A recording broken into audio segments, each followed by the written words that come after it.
Договорите са съществена част от нашето ежедневие, но много хора не разбират напълно правата и задълженията си, когато ги подписват. В това видео ще проучим основите на договорното право и как то се прилага към младежите. Договорите са правно обвързващи споразумения между две и повече страни. Те очертават правата и задълженията на всяка страна, както и условията на споразумението. Разбирането на същността на тези документи е от съществено значение за защита на вашите права и избягване на правни проблеми. Бихте ли ми разказали какво представлява един договор? Типичният договор се състои от 5 основни компонента – оферта, приемане, разглеждане, намерение и компетентност. Офертата е предложението, направено от едната страна, а приемането е съгласието на другата страна.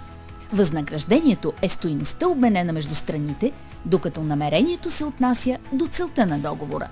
Компетентността гарантира, че страните са способни да сключат договора. Четенето и разбирането на условията по договора е от решаващо значение.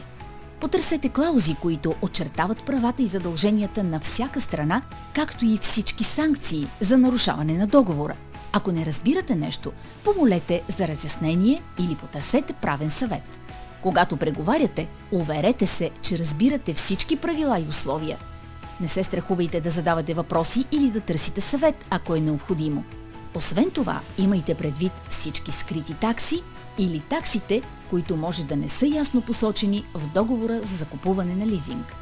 Като разбирате правата и задълженията си, когато сключвате договори, можете да се предпазите от правни проблеми и да осигурите справедливо споразумение за двете страни.